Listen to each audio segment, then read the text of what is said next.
Hello, everybody, and welcome back to the Post Credits Podcast, where we talk about movies after the credits roll. My name is Max, I'm Jesse. And I'm Logan. and today we're going to be talking in-depth spoiler review for the newest film in the Predator franchise, but being Predator I Badlands. believe this is Predator 9, which is kind of crazy to think about. Yeah, it is pretty crazy. Maybe it's because the Trachtenberg's done 3 in a row already. Dan Trachtenberg has done the last 3 Predator movies. He That part is did true. Prey in 2022, Predator Killer of Killers, an animated movie he co-directed earlier this year, and now Predator Badlands with a kind of interesting twist having been put on this movie as opposed to the other ones. Yeah.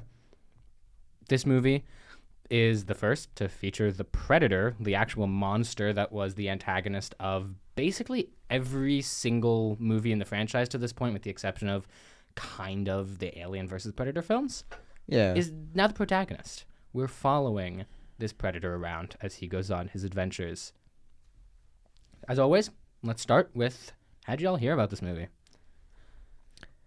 I guess for me, I mean, obviously we've done Alien and Predator content on the podcast already. If you want to watch our Alien and Predator tier list, be sure to do that.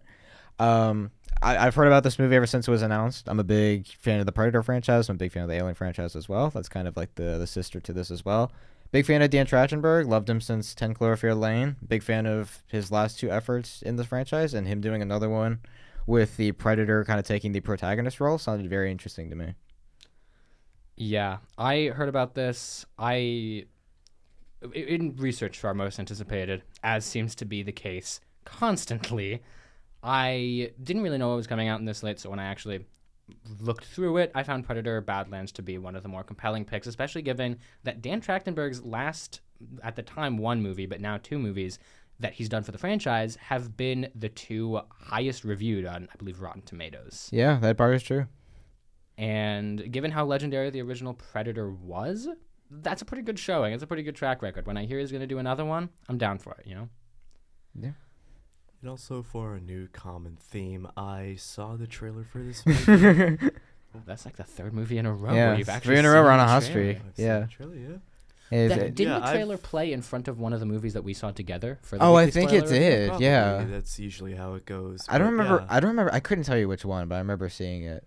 It was either that or Anaconda or The Houseman. The housemate. We are in the middle of the jungle and we are Being being hunted. hunted. It's the best trailer in theaters right now for a really terrible looking movie. Yeah. So I want to talk a little bit about why the Predator and Alien franchise are so intertwined and why I actually find the Predator to be the more compelling of the franchises. We're looking at a small Easter egg in Predator 2, in which we get to see the trophy room for one of the Predator creatures. In that room is a xenomorph skull, and that was the thing that kicked off a line of Dark Horse Comics. Dark Horse Comics would buy up the rights to IPs just to cross them over. We're thinking Terminator versus RoboCop. I think Batman and Predator did a fight at one point. Oh for yeah, that I think they series. did. Yeah. Alien versus Predator, I think, one of the more successful of those lines. And that got adapted into 2 movies, Alien versus Predator and then Alien versus Predator Requiem. And since then, they felt sort of inextricably connected. Now, I personally like Predator a lot more, despite the fact that I think it's had very few good Predator movies. There have been 9 so far. I'm not going to spoil my thoughts on this one just yet, but before this one, I've liked maybe 2. And just Predator is such an untapped gold mine for me, because Predator is a movie monster that has a legitimate culture. They have a culture built up around hunting, not for sport, but for honor. These really, really interesting creatures with really, really interesting moral codes that we just never get to see because we're always following these stupid, boring human characters. Trachtenberg's Prey was one of the first in a long line of it was the first to break a long line of misses from the Predator franchise. It follows Amber Midthunder as a young Native American woman who is told that she can't hunt because ostensibly she's a woman, and later takes down the greatest prey ever known to man, the Predator, naturally. And then in Dan Trachtenberg's Killer of Killers, it was actually an anthology film in which the Predator traveled across 3 different time periods. There was a Viking fight, a ninja fight, and a World War II dog fight, which was kind of cool. Then it all came together at the end of that movie, and we gave that movie very positive reviews when we saw it earlier this year. Yeah, and I guess another thing to note as well with Trachtenberg is that Prey was the first one since the Disney Fox acquisition. For those who don't know, the Alien and Predator franchise are both owned by 20th Century Fox, which is 20th Century Studios now. And Prey was essentially our first glimpse into how would this new studio approach these franchises. Dan Trachtenberg was hired to do it after 10 Cloverfield Lane, which was the only movie I think he had done. I mean, he directed for TV, but like that was really the only movie he had done. He directed an episode of Black Mirror and an episode of Stranger Things. Yeah, an episode of The Boys as well. That's true. So it's someone that was like, as someone who's really disappointed, not to get into too much specifics, but someone who's really disappointed in the previous effort in the Predator franchise, in particular who was involved, seeing that Shane Black, seeing that they got Dan Trachtenberg, someone who's already proven himself to make a good movie, to do Prey. I know everybody at 20th Century and Disney was kicking themselves for not releasing Prey in theaters. Predator Badlands, however, it is in theaters, at least as of time of recording. So it is one that it's the first theatrical Predator movie that we've had in a while. Yeah, and I don't want to spend too long focusing on the Predator movies that aren't Predator Badlands, but Yeah. The Predator, which is the movie we were referring to previously, was directed by Shane Black, who essentially co-wrote the script for the original Predator alongside the Thomas brothers, Jim and John. Right. So putting the Predator in his hands doesn't seem like a bad idea, and we harped on this plenty in our Alien vs. Predator tier list, which you should check out, but just know that movie is terrible. I imagine that we'll be drawing a lot of comparisons throughout this episode to The Predator. That being said, shall we jump right in? Let's do it. Yep. Let's kick this thing off. We begin with a sort of creed, an oath that the Predators have to take, or if they don't have to take, it's what they're based on, what their civilization is founded on. A predator may have no friends, a predator hunts alone, and a predator is prey to no one. We learn that the specific tribe that our predator friend in this movie is part of is called the Yautja. His name is Dek. He has a brother named Quay. And the movie immediately starts with Dek and Quay fighting. And they fight for a while. Quay seems to have the upper hand, but then Dek kind of...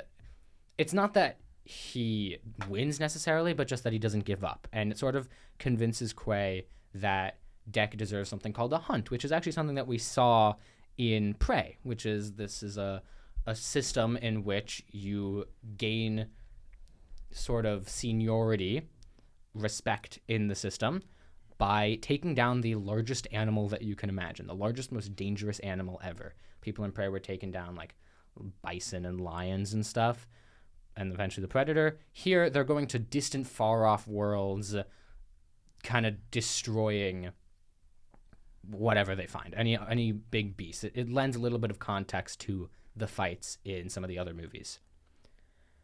We learn that Dek's father believes Dek to be a runt, kind of the not so bright one of the pack, not so strong. We know he has a chipped fang from what is supposedly a children's toy. We'll figure out exactly what that is later. And essentially, Quay tries to convince his father to let Dek go on a hunt. His father is not open to the idea. He tries to kill Quay for not killing Dek in the first place.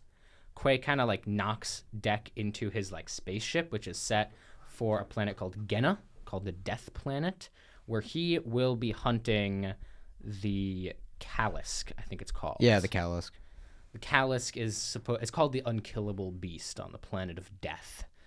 And the rocket takes off without Dek's permission, and Dek's father kills Quay, and then we end up in space going to Genna. There's actually one thing I do want to know. As he's on the ship, and this was something that was talked about when the first trailer came out, every Predator ship has an armory, as Jesse mentioned earlier in Predator 2. After Danny Glover defeats the Predator, there's a xenomorph skull. Yes. And if you notice on the wall, there's a skull of a harvester, which is the alien from Independence Day. So it's a nice little nod there. As somebody who's into theorizing, is like, are they going to cross it over? It goes nowhere. For those people who were kind of dissecting that a little bit, it's just a fun little nod. It's just something like they have like a dinosaur skull like towards the side, but something is just like, if you're a fan of sci-fi, if you're a fan of those kind of movies, and you like pick up, it's like, oh look, there's the Independence Day skull in the background. It's like it doesn't go. This isn't in any way setting up a crossover between the two. I doubt the two of them are in the same franchise, but it's just something that I thought was kind of cool to know. Easter egg. Yeah. It's more of a nod to Predator 2 than it is to either of the Independence Day movies in a Yeah. way. Also worth noting that this ship is Quay's ship. It's not Deck's ship. Yeah. So those are Quay's trophies. Yeah. We don't really know what the state of humanity is at this point. We know that there is an Earth and there is a Weyland-Yutani. We'll discuss Weyland-Yutani a little bit later. So humans have to have existed. The fact that he has a dinosaur skull either suggests that dinosaurs existed out in another world or that predators live a lot longer than we give them credit for. Yeah. Or John Hammond brought them back in Jurassic Park. Oh my God, it's another crossover. All of I don't think that Jurassic Park's owned by Disney. That's a Universal thing. Yeah. So Yeah. no crossover there, unfortunately. Yeah. Another thing that I want to note, this has been a thing since Killer of Killers, but it's very clear that Dan Trachtenberg is making each Predator kind of unique. We haven't gotten a lot of experimentation with the Predator design beyond the Predator Killer and Shane Black's The Predator. Ugh. And the hybrid Predator you're talking about? yeah, it's called the Predator Killer in the movie. I Yeah, think. all CG was awful. And then the Predator Alien from Aliens versus Predator Requiem. But I feel like in Killer of Killers and in this movie, we get varying size and body shapes and like mouth movements. It's really cool. And if you've seen the behind the scenes, they actually use a combination of human performer and a little bit of CG to achieve the look of the Predators, which is really, really cool. I think it looks really, really good. Yeah. So we crash land on Genna, and it's a scene that's framed exactly like a video game cutscene. I felt like the camera should have moved behind Deck, and I should have gotten control of him and just started to move him around with like a joystick or something. Yeah, I noticed that a little bit too. I was like, this is kind of like we need a Predator video game at some point. Yeah, Oh, that's there have really been what this whole movie. Oh, has felt there like to been me. some before? There have been Predator. Don't imagine very good ones, but the first Predator movie came out in 1987. There's 100% a Predator NES game. I guarantee you at the very least that. Yeah, I know there's a This Predator isn't video like game. an ET situation. Yeah, there was one from 2020 called Predator Hunting Grounds. Yeah, and these movie license games go as far and as deep as you care to take them. There was a Sega Genesis game in the 90s that adapted the Terminator versus RoboCop Dark Horse storyline. Like, really, like you can go pretty deep with these things. Yeah, this would be a good movie to adapt into a video game. Really. It's too A bad lot they of don't. boss fights, lots of. Yeah. I know you even said this. Various You too. even said this to us as we walked out of the theater. He goes, "It's too bad that they don't do movie video game tie-ins anymore." Yeah, they don't. They really don't. And video games are a secondary passion of mine, and I can wax poetic about them for as long as I feel fit. But I feel fit to stop it now. So Felt very From Softy to me. a little, and part of that Especially comes. that first cut scene. A part of that comes from the fact that everything on this Earth, not Earth, but Genna, is trying to kill you. Oh yeah. One of the very first things that we learn is that the caterpillars are grenades. Yeah. It's ridiculous. It elicited some laughs out of our theater. I thought it was quite funny. Yeah. Which was Where he's a trying lot to- more packed than usual. Yeah. Oh, yeah. Speaking of, normally when we do the weekly spoiler review, for about every weekly spoiler review episode we've done, we've been in a practically empty theater. We had people in here, and all the positives and negatives that came with it. Fairly responsive crowd, kind of nice. Deck comes across a Weyland-Yutani android. I thought synth is what they call them Yeah. in the movie. I kind of thought they were going to shy away from the fact that she is Weyland-Yutani, but no, it's it's made very aware that it's Weyland-Yutani. it's part of the story, and that android is named Thea. She's played by Elle Fanning, giving... I haven't seen her in too much. I saw her in Super 8, and I saw her in... What was it? The Curious Case of Benjamin Button. This is a solid contender for her best performance. She's really, yeah. really good. She is great. And, yeah, Thea has no legs. If you've seen the behind the scenes, you know that Elle Fanning does have legs. That adds another layer to her performance. Is she just like wearing green pants or something? She's wearing blue pants. Blue pants. And, yeah, she is just a torso of a synth.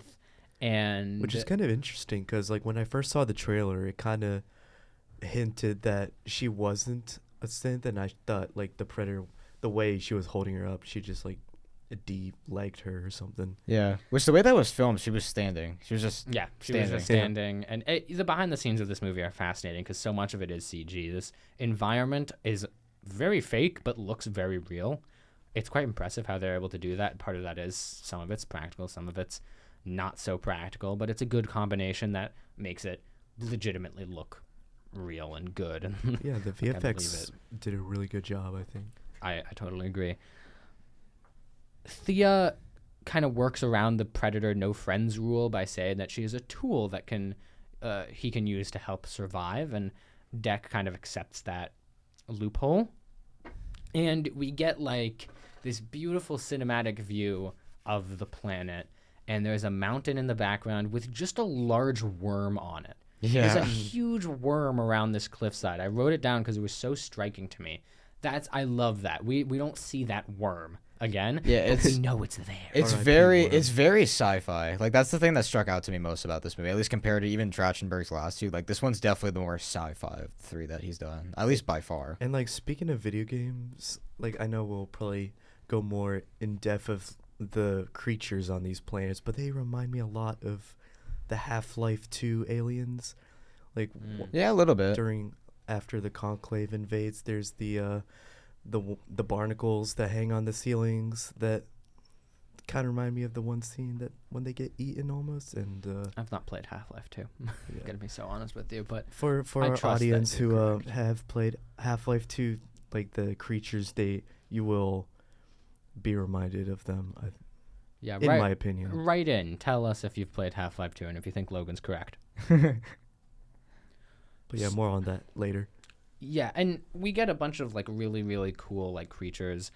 The scene in which Deck meets Thea, he's being attacked by these plants that shoot like spines out of them. It's like a porcupine plant, and the spines are venomous and they paralyze you, and that plant has a sort of symbiotic relationship with this like pterodactyl creature that once you're paralyzed comes down and eats you. It feels maybe those plants are more of fungi, like decomposer situation, but who am I to break down the biology of planet Genna? And we get to a part where they need food, right? They're walking around. Thea is like talking in his ear, talk. We understand because Deck doesn't talk that much. He's kind of stoic, and he also doesn't speak English. He's very subtitled in this movie, so Thea does most of the talking. We learn that Thea was programmed to be more sensitive than other androids, which allows her to be more in tune with the creatures of the world. And okay, fine, reasonable. We get to this point where Deck needs food, and they look for this bone bison creature, which is just this huge, like the elephant of Genna almost, like if I had to draw a real world comparison.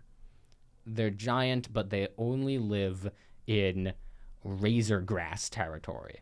This isn't like Florida razor grass where you just step in and get a little cut. This is like It's not shards of glass stuck like- in. quite literally taking the touch grass thing to like a whole new level.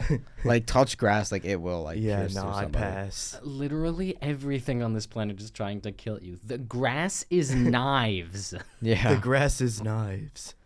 It's unbelievable, and we get a scene where Deck's like, "Oh, you give up too easily." Thea pointed to Thea, and he's like climbing across the trees, and we get the introduction of this new creature. He's like a blue monkey kind of situation. Monkey armadillo. Yeah, Yeah. monkey Yeah, armadillo. it's like curious. What's the Curious George. what's the monkey from Dora the Explorer? Oh, Boots. Boots. Yeah, Boots. That's where my you- mind went. Was Boots. That's where your mind went. Oh. My mind went to Bonsai Buddy. Huh? I don't know what that is. I just thought like it looked like kind of like the a monkey. purple gorilla on your desktop. Yeah, that's Is the that one. what it reminds you of? That's the one. Yeah. Honestly, it reminds me most of Grogu from The Mandalorian. Yeah, like spoilers for The Mandalorian.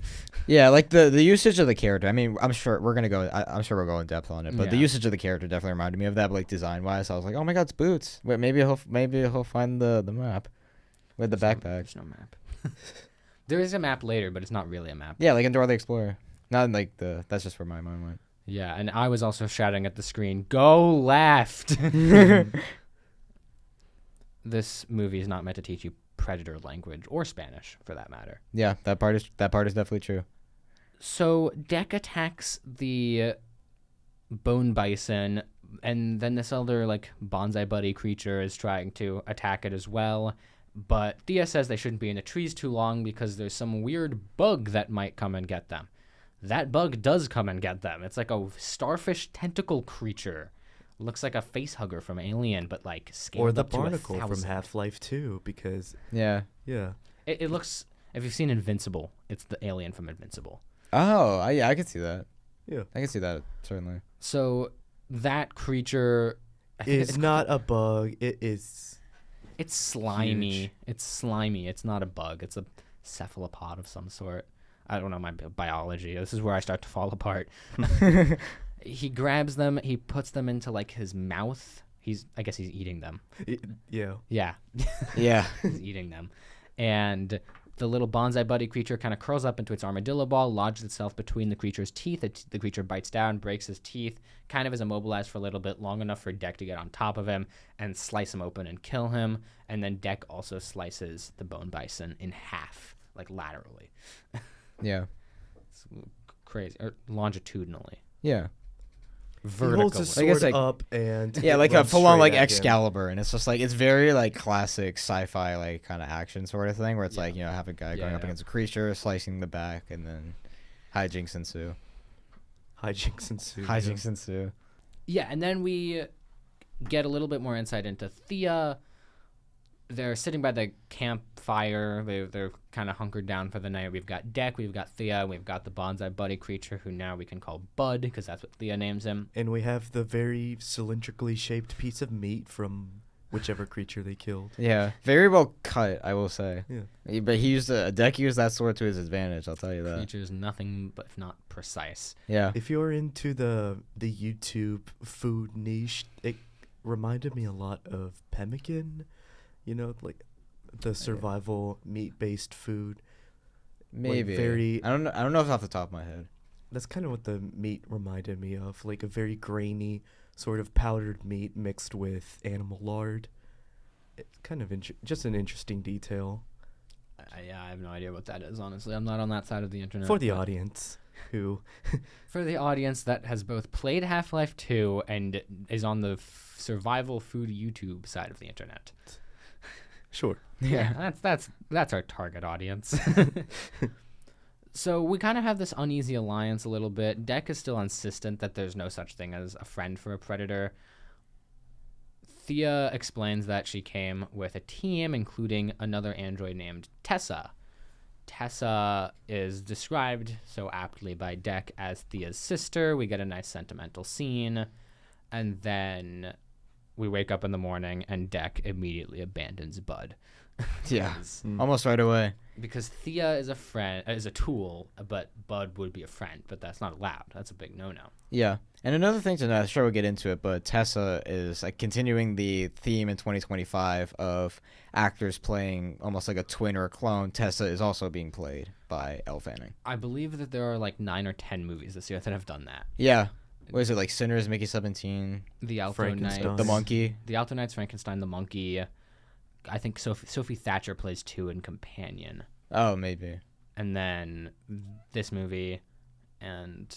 Technically Mia Goth and Frankenstein? Yeah, well, not technically, actually. This Yeah, is we're- THC yeah. picked. They never share a moment on screen together. And David Cornsweet, Superman. Yeah, that part is true. Yeah, so speaking of Tessa, we kind of get back to Tessa a little bit and kind of see what she's up to. She was attacked by the Callisk. Their whole team was attacked by the Callisk. Thea was the only one that survived. That's why she has no legs. But Tessa finally wakes up. She has a conversation with Mother. Mother is the robot from the... MU/TH/ER. You are. You are. Yeah, it's the robot from the first Alien movie and has continued to show up in other Alien projects. This is... again, it's a Weyland-Yutani creation. On the android on all their ships is Mother. And that's consistent in this movie too. But Tessa's like the evil version of Thea. And we don't know this yet, but the mission, like the reason that they were given extra sentimentality and extra sensitivity was so that they could exploit the creatures of Genna, not just observe them. Let's see where this is going. So Tessa is told that Thea has been kidnapped by a Yautja. Again, remember, name for the predator. And Tessa gets a new team. starts heading out towards Thea and Deck.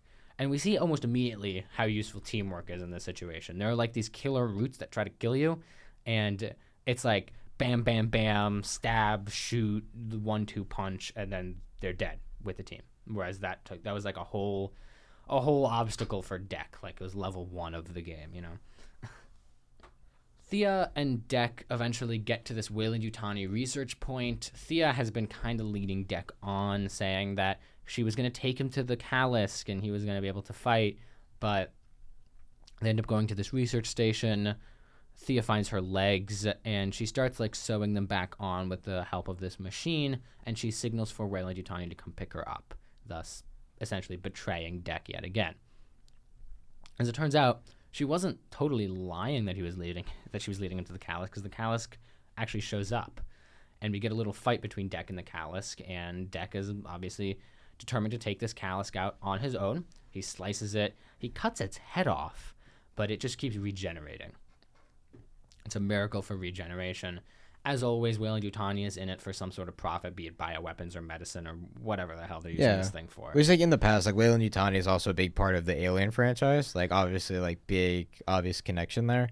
So it's just like it's a very, at least it keeps in continuity there.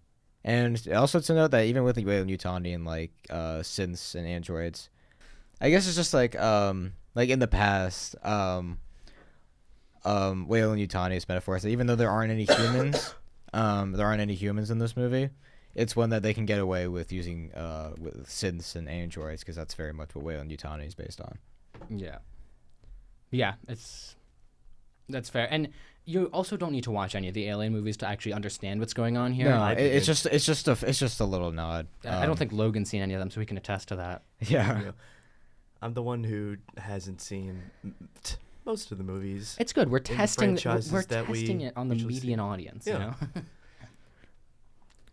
know. We've seen probably too much. So it's like, if it breaks one little point of continuity, the movie's ruined, but it doesn't do that. It also doesn't lean too heavily on the pre-established kind of alien lore. So Tessa and her team eventually get to where Thea and Deck are. The fight between Deck and the Kalisk has ripped off Thea's legs once more, and Tessa unloads some sort of freezing gas upon the Kalisk and Deck to kind of keep them in a box and like apprehend them rather than kill them. That she got from Deck's ship, right? It was one of his Quay's weapons. ship, Yeah. Yeah, and so now we kind of are inside this Weyland-Yutani truck, right? Deck awakes, strapped down to this research table, and we get this conversation. Deck's kind of a part of it, but it's mostly Thea and Tessa being like, our mission wasn't just to observe the creatures, it was to exploit them for various things and, you know, make use of them for the profit margin of the company, essentially. And Deck is incredibly betrayed, and even Thea's incredibly betrayed because she had just been absolutely loving this adventure that they were on for the Kalisk and fighting the bugs and fighting the roots. It was, you know, enrichment for her. She eventually she works with Deck to kind of let him escape in an interesting way. It was set up a little earlier that Quay had kept this little children's toy in his ship. Deck says it's a map. It's not. It's a bomb. And it's a weird scene. I think this is the biggest weakness of the movie, is this one scene. It makes use of the fact that this android seemingly can't understand the Predator language. But Thea can. So Yeah, it's just like, was she programmed differently? Like, that's what I didn't understand that. She was Like right out of the gate, like as soon as Deck starts talking, when he finds Thea in the nest that she was left in, she immediately understands what he's saying. I mean, to be fair, it's one of the generic synth robot henchman guys, so I guess it kind of works. Yeah. It's just like Thea says at the beginning of the movie that she has a universal translator, and I just wasn't sure if that was programmed into one of the more sympathetic models, like only those models, or if just that wasn't a thing that the other robots had kind of programmed in, or maybe that language wasn't programmed in. I didn't fully understand it as for why that scene worked. I think it works if you don't think about it, because it's like, oh, that's kind of clever, but I don't know. The internal logic of the movie wasn't consistent there for me. Also important to note that this is basically when you realize that this movie has no humans in it. Just robots and Predator and the Callisk. Yeah. We'll get into that a little bit more, at least for me, when we talk about overall thoughts. But as a point of reference, there's no humans in this movie. It's only synths, the Predators, and then as well as the Callisk as well. Yeah, and all of the synths that aren't Thea and Tessa are played by, I believe, a single stunt actor. Yeah. Kind of cool. So Thea allows Deck to escape by using his toy to blow up the guy guarding him. She unrestricts him. He kind of jumps out. Tessa lies to Mother and says that the Predator is dead at this point. Thea is put in a box and slated for decommission. She's going to be destroyed. And Deck kind of goes back and starts planning for something. And at this point, we don't really know what that something is, but our assumption is to kill the Callisk, right? Naturally, that's what his motivation has been the whole time. And we learn that that's not entirely true when he actually gets there. But he's essentially going through all of the previous challenges and gathering materials from them. He is trapping the paralyzation plants in these wooden canisters. He's keeping these caterpillar grenades in like boxes and sticks of dynamite and whatever. And like he enlists his worm friend to like help him. To like spit weird venomous goo at robots. It's like a fun scene, and he eventually comes back with Bud, and he learns something very interesting about Bud. As it turns out, Bud is a juvenile Callisk, and the specific Callisk that he had been hunting and that had been taken by Weyland-Yutani was actually the mother of Bud. That's kind of when you realize when earlier I think we didn't mention when Bud spat on Deck's face as a sign of friendship, and oh yeah, that was a funny scene. Yeah, like he's initiated into the Callisk clan basically, and we don't really know why, but the Callisk when Deck fights it at the very end, the mature one obviously, that it kind of stops after it grabs him and like it doesn't kill him immediately. Right. So then we realize, oh, it's because he was marked. Yeah. Yeah, and it's kind of smart in that way because it doesn't tell us that. That's exactly what I was thinking. That is not a thing that's stated in dialogue, and it's very the script works on a lot of levels, whether you think about it or you don't, which I think is a sign of a good screenplay on some level, especially for a studio film like this is. Yeah. So Deck gets to the Weyland-Yutani base. He actually gets there by following Thea's legs. They have like remote activated power or something that finds their way back to Thea, which is kind of interesting as like a locating device. It makes sense. It wasn't set up, but it makes enough sense. And we get this glorious scene of Deck pulling out all of the stops against these guys. There are robots everywhere, and he's like bow, bow, bow, bow, bow, with all of these different. Yeah, and then to note as well, he also goes back to the ship, his brother's ship that he crash landed on. Oh yes, that's true. Picks up the helmet. Yeah, he picks up his brother's helmet. The ship talks briefly in that moment, voiced by the Duffer Brothers of Stranger Things fame. Yeah, which is interesting to know because I think Trauschenberg's directing an episode of season 5. It's true. He also, I think, directed an episode previously. Yeah, but he was involved in Stranger Things. Yeah, and so having that was a nice little touch. It was one that I didn't notice until after the movie, but it's one that's just like if you're wondering who voiced the computer on the ship, it was Matt and Ross Duffer. Deck then helps the Callisk escape. The Callisk kind of wreaks havoc upon the base a little bit, but then Tessa comes out, and she's in the mech from Aliens. It's not exactly the mech from Aliens. It gave off that sort of. But it gave off that sort of vibe. I think it was intended to be the same machine, though. Yeah. I mean, it was from the same company, so I would... Right. And there's no reason to put a giant yellow mech suit in a film that directly references the Alien continuity if it's not a reference to Aliens, the second one, James Cameron. This giant mech. There's a brilliant fight scene between it and the Kalisk and it and Deck, and it's fighting all these things. Eventually, it actually gets the best of the Kalisk and kind of destroys it.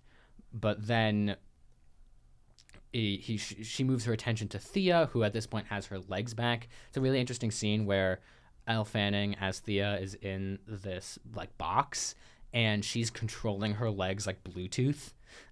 It's like she's got kind of like a remote connection on them, and it's doing all these crazy stunts, and she's just kind of sitting there like directing it, conducting it. Deck and Bud eventually destroy the mech and thus destroy Tessa. Sad moment for Thea, but also a little bit vindicating, and also the tragedy has shifted from whether or not we're killing Thea's sister to whether or not we're killing the Kalisk, which we do. Deck then returns to the Predator planet, where he says, I want my cloak. And the cloak is the thing that allows the Predators to turn invisible. It's the sign that they've completed a hunt. And instead of the skull of the Kalisk, he uses Tessa's disengaged head, shall we say. Which is kind of interesting. Like, I guess he wouldn't have used the Kalisk anyway, but on the other hand, I think he kind of knew that his father wouldn't have let him in anyway, even if he did bring the Kalisk, so he's probably just a sign of, oh, I brought the hunt, but I'm still going after you. He comes at it with ulterior motives, and obviously his father doesn't respect that decision to that suddenly the hunt has changed from the Kalisk to some random head, and they fight for a little bit. Deck does a little bit of role reversal on his father. There's this triangular red device that restrains them that his father used to restrain Quay before he killed him, and now Deck uses to restrain his father. But Deck doesn't kill him, but instead Bud, now in a weird adolescent stage of Kalisk, bites his head off. Yeah. Also, nice little detail there where the father turns himself invisible with the cloak, and Deck gets the ship up and blows the dust where you can see exactly where he is. It's just like, it's very like Dan Trachtenberg is great with playing that sort of thing. If you watch Prey and you watch Killers and you watch this, it's just like he's someone who understands these characters, and that was a nice touch where he's like, oh well, he's invisible. How are you gonna see where he is? Well, there's a solution. Dust. Yeah, dust. It feels like Dan Trachtenberg spent so much of his childhood doodling scenes from Predator, like his own Predator movies in his notebook, you know? Yeah, in like, a sense. Just watching these Predator movies, going over exactly what you can do with them, and he's so inventive with the way he uses these things. It's a wonder to see. The movie kind of ends on a weird cliffhanger. Deck and Thea look out into the sunset, and there's a large ship that Deck says contains his mother. Yeah. And So it's sort of a mid-credit scene. It's like the title drops. It gives a few people. Then it cuts to that as a sort of tease as to where things could go in the future. All that went along really quickly, in my opinion. Like, from the point where he lands back on the Predator planet all the way to the very end, I thought that felt very rushed, in my opinion. The movie, they tried to cram in a lot of, like, into the ending at once. The movie kind of has three endings. If it had ended right when they killed Tessa, I would have been satisfied. If they had ended right when he kills his father, I would have been satisfied. And then they added another ending where it actually ends. And it's like, okay, I see what you're doing. And I certainly think Trachtenberg has some sense of job security. Badlands is I think the first highest rated Predator movie of all time, maybe second. But it's like in the class of the other two that he's directed and not the first one. Like the first one's number 4. And Trachtenberg has just taken over this franchise and people love it. I don't doubt that we're going to get a Predator Badlands 2 following that. Yeah, so, I don't either. So I wasn't as annoyed with it as I was with maybe something like the ending of Alien Earth. Yeah. Alien Earth ended on a huge cliffhanger. Like, it felt like a penultimate episode rather than an ultimate episode, and then it ended, and we have not yet gotten confirmation of season 2. Yeah. Yeah, what did we think coming out of the theater? Yeah. This is a movie. If you're wondering why we got through this so fast, is because the movie is only 90 minutes in runtime. Oh man, Which it's I quick. was very excited for this movie going in. Love what Dan Trachtenberg's done. He was 2 for 2 up until this going into this movie. And when they announced this movie was going to be PG-13, my initial reaction, I went absolutely livid. I was like, the Predator is solely rated R. He rips people's spines out. He's violent. You cannot make a PG-13 movie. Until you think about you can get away with cutting up aliens and creatures from outer space, and also there's no humans in this movie. It's only synths. You can get away with a PG-13 movie, and I feel like it excels at that. And also, if you're somebody who's wanting to introduce somebody who's younger to this franchise, this is a great one to start with, which I didn't really expect, and I think overall it worked. I feel like they understand that Deck in and of himself, because he speaks in a different language, like a Predator language, that they understand that 90 minutes of storytelling is enough. Obviously, you're not going to watch a 2.5 hour movie where Deck is, it's just nothing but subtitles underneath. Right. Where it's just like it moves at just such a brisk pace. There's a lot of sci-fi elements, which I really loved. This is a movie that I thought was great. I think it's one of the best films in the franchise. Dan Trachtenberg is 3 for 3 now. Not saying that I was 2 for 2 before. He's 3 for 3 now. I think he's somebody who truly understands and loves this franchise. And I just think he's knocked out of the park each time. And making the Predator protagonist was a great addition. I thought it was great. Yeah, a lot of lighthearted moments, I thought. It reminded me, I guess, in a way, a Disney Star Wars-esque way that they handled this. It is a Disney movie, so yeah. Yeah, me not having seen the other Predator or Alien movies, but it kind of felt that way to me, based solely on the fact that there were those moments and the characters they introduced, like the cute pet alien creature and the talkative sidekick that annoys but also helps the stoic creature who changes his ways after the end of the movie. So, Yeah, it's The Mandalorian. This Yeah. is the plot of The Mandalorian. Yeah. And I think The Mandalorian's a great TV show, at least for the first season. Yeah, I do as well. And it's a good plot, and it's a plot that fits Predator. And I think that's what's most important about Dan Trachtenberg's body of work in the Predator franchise, is that every single one of his movies nails Predator perfectly.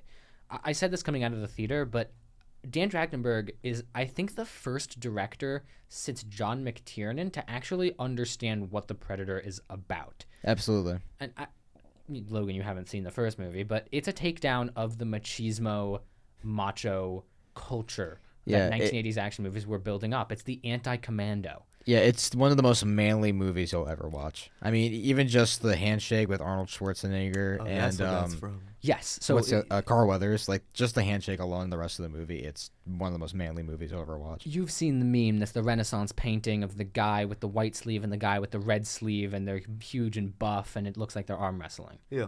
Yeah, that's from Predator. It's a handshake. The first handshake from Predator. It's Yeah. John McTiernan, no one's accusing him of not knowing how to shoot an action scene. Predator was his second movie. And later he would go on to do Die Hard, which I adore. But McTiernan understands that the energy that we have with these action movies is non-sustainable. Commando is this incredible revenge story about one guy taking on the entire corrupt government of a Central American country. Valverde, which is also where Predator takes place.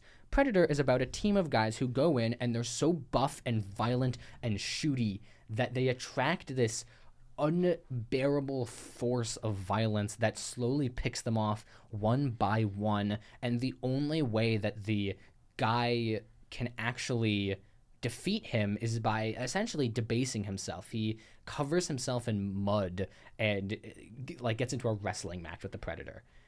It's probably the ultimate takedown of the action movies of the 80s. And John McTiernan and now Dan Trachtenberg, I feel like, are the only ones that have put a handle on this franchise that get it. It's beautiful. I mean, Prey is a similar takedown of that same thing, kind of bringing it back to basics. Killer of Killers is like 3 underdog stories wrapped into one, showing how fearsome all these warriors are from all different cultures.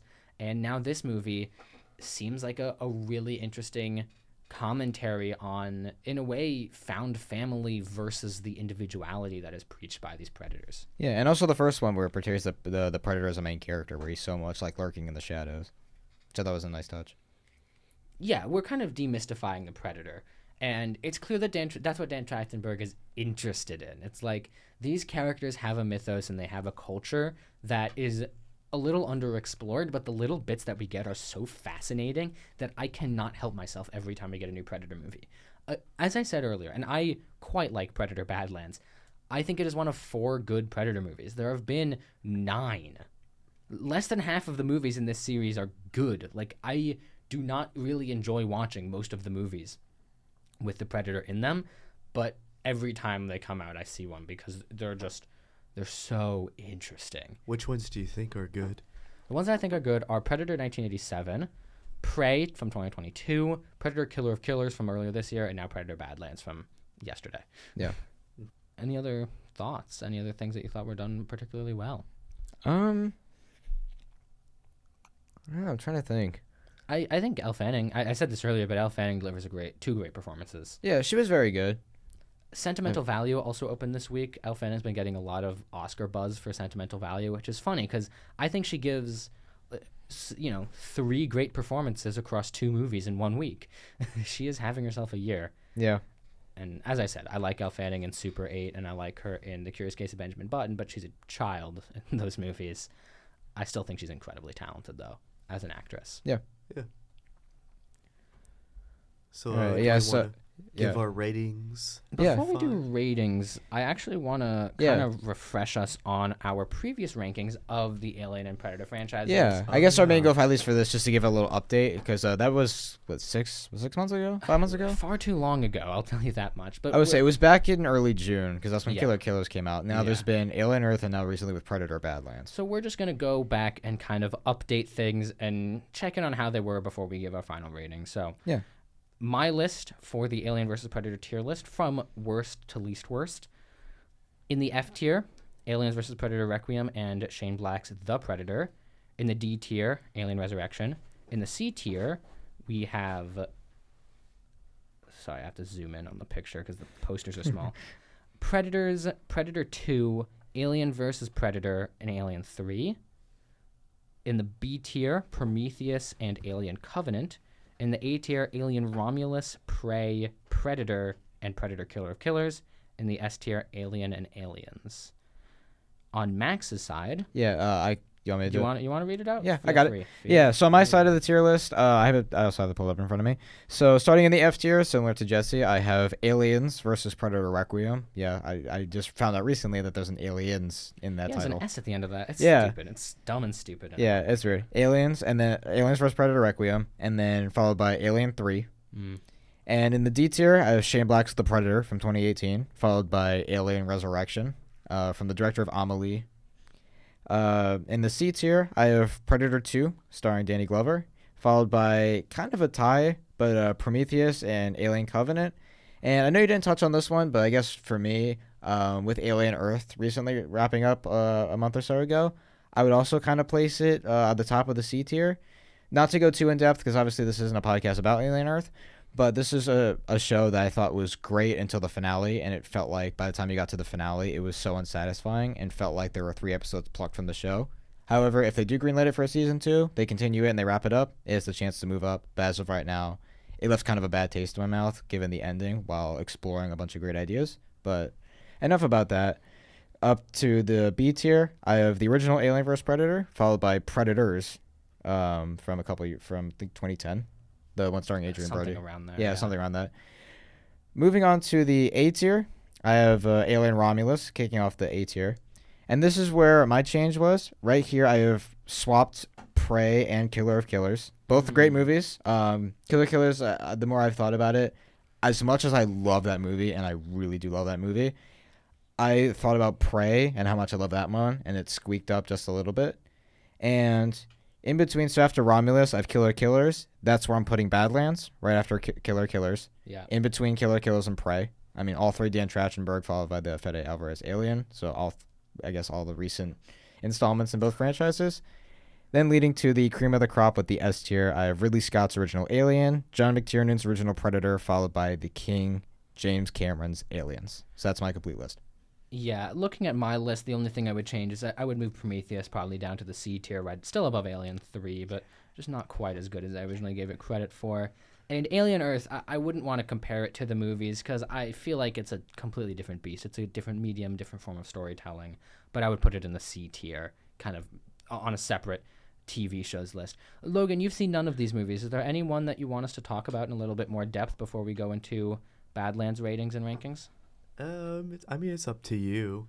Yeah, I guess most of these movies we do have in depth. So if you want to hear more of our thoughts, if you're mad at me for having Alien 3 so low, or if you're mad at Jesse for having a movie a little bit high, a little bit low, or same with me, we talk more in depth about a lot of these movies on our last podcast. If you want us to do an updated tier list of all the ones, including Alien Earth, if we want to, or Predator Badlands, feel free to let us know. But as of right now, this is where it stands. The only change I made was Killer Killers moved above Prey, and then Predator Badlands sandwiched in between those two. And since we already got the comment telling Logan to make a letterboxd, if you want to leave a comment telling Logan to watch the rest of the Alien Predator movies, feel free to leave it in the comment section down All below. of them Hey. at once. All right, I guess final ratings for Badlands. What do we all give it? Badlands is a 4.5 out of 5. It's not quite a 5, but it is very, very, very good. I think that Dan Trachtenberg has done something so special with this franchise.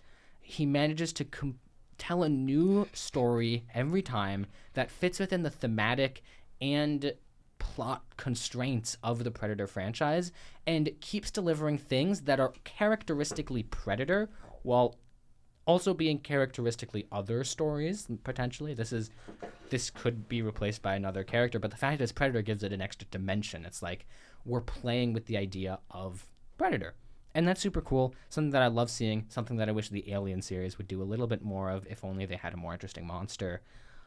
I think I would put Predator Badlands in the S tier. Wow. The S tier doesn't mean 5-star for me. It's two completely separate ratings, but the S tier, for me, I would put it very close to the first Alien. Maybe probably not above, but a little bit below. Yeah, I'm guessing this is gonna be in your at least top 10 in Potentially. When we talk about end of the year lists, it's a little weird. Most critics at this point will be talking about what their movies, like the best movies of the year are, right? There's only 2 months left. The thing is that I've seen about 35 movies this year, like that came out this year. I plan to watch at least 20 more. So I don't really know. For all I know, none of the movies in my current top 10 could be in the end of the year top 10, but I'm placing it into the top 10 right now as it stands. Yeah. Other ratings? I guess as for me, I would also give this a 4.5. I thought this was another great addition to the Alien and I guess mostly the Predator franchise as well. It's in the A tier for me. All 4 of those movies I think are quite good. This one's also another addition. Not perfect, a little predictable at times, and some little minor nitpicks here and there, but very, very minor. I quite enjoyed this one a bit, and I am really happy with how 20th Century Studios is handling this franchise and handling the Alien franchise as well. And I can't wait to see what they do next. Can't wait to see if Trachtenberg still is involved in the Predator franchise. Can't wait to see how they develop the Alien franchise. He will be. Yeah. Trachtenberg, I don't think, is leaving for a very long time. I'm super happy with Dan Trachtenberg. So yeah, I guess in terms of top 10 of the year, as of right now, it'll probably stand there. If I watch more movies towards the end of the year, maybe it'll move up or down. But as of right now, it's in my top 10 for the year. Yeah, I definitely give this also a 4.5. I think we're all on the same wavelength Yeah, here. doesn't happen very often. Me, for the same reasons Max said, like for the movie, it was very fun. It was very good watch, in my opinion. Solid story. The visuals are amazing. Like, very good movie to watch. For the same reasons, again, like the narrative sometimes gets a bit predictable at times. And for me, the ending really kind of all over the place and a little janky, Right. I'd say. But overall, this, for like my first Predator movie, this was really good. This is a good start. introduction. Yeah. This is a really, really good introduction. Yeah, and even as I said earlier, even for younger viewers, I think this was a great start. Yeah, which for I sure. can't really say because normally the Predator is skinning people alive and ripping their spines out. This movie, he does not do that, but they can get away with it with the PG-13 rating. And that's the thing. It's like the new movies that we're getting are perfect starting points for like younger viewers that are just getting into these franchises. Yeah. If you were just getting into the franchise, I would recommend you Badlands over the original Predator. I'd recommend you Romulus over the original Alien. Like, Yeah, I would agree with these that. are these are newer reimaginings of these classic franchises. Sponsored they're- by Common Sense Media. Yeah. Yeah, I think it's genius the way that they're taking these franchises. Logan, you haven't seen many movies this year aside from the ones that we've dragged you on for the weekly spoiler Yeah. review. Would you call this the best movie you've seen from this year? I wouldn't say the best movie I've seen, even though I guess, ironically, it's probably the highest rating that I've given it. There's definitely ones that I would want to watch again. I think this is a one and done deal for me, I see. as Yeah, fun that's as fair. it was. What other movies are you thinking? I'm definitely leaning more artsy and interesting ones. The ones that we've reviewed that have so much detail in them. A man after my own taste. Yeah. I lie on the more art house of the spectrum on this podcast. Yeah. I'm sort of in the middle Yeah, I would say between yeah. you two. 'Cause, Listen yeah, to our I know. Begonia review if you want a real good look at Oh yeah. exactly where we lie on that spectrum. Yeah, and this is also another one where we kind of talked about how this theater was packed. October of this year was very disastrous at the box office. Horrible. And horrible. And if you're still someone who thinks that the movies are dead, watch this movie, and especially in theaters, because I feel like this movie just shows that the film industry is not dead. I don't think it will be for a very long time. And even though October was a bit of a rough month, some of the movies we talked about, I know we didn't give the highest ratings, and obviously our theaters weren't the most packed. I think this is definitely a step towards what people would come to expect from movies like this coming out. There's highs and lows. Yeah. Yeah. Highs and lows, yeah. And we're entering a high month. We've got some ringers coming out in the next couple of weeks. Yeah, Oh, great yeah, great yeah, kickoff yeah. to November. Really, really excited to bring you some of the interesting stuff coming out in the coming weeks. Absolutely. That being said, y'all want to head into Letterbox plugs? Let's do it. I am ThrenV on Letterbox. That is THRNV. By the time this comes out, I'll probably have a review of Badlands up.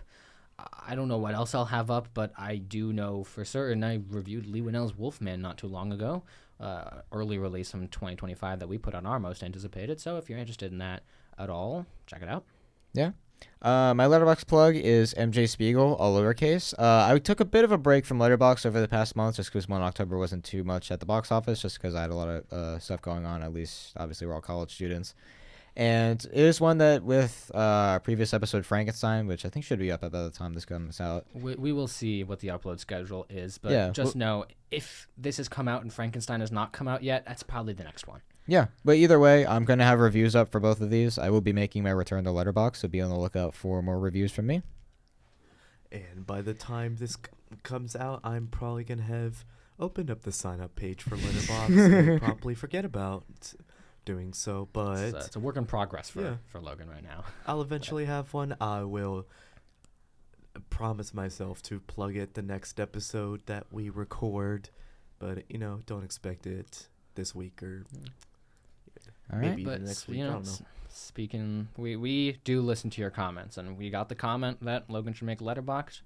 He's making a letterbox. It'll be In theory. It'll happen. It'll happen. Yeah. Speaking of comments, if you have anything you want to say about this episode, our talks about any movie that we've talked about, any movie we haven't talked about, you want to ask us a question or you want to give us a fun fact, hit us up at the comments section down below. We read every single one, and if you open a little opportunity for discussion, we will read it on the next episode of the weekly spoiler review. We're still figuring out whether we're going to do that at the end or at the beginning of the episode, but let us know maybe what your thoughts on that are in the comments below as part of your comment, part of your note to us. Yeah. And I guess with that being said, stay tuned for the next one and roll credits.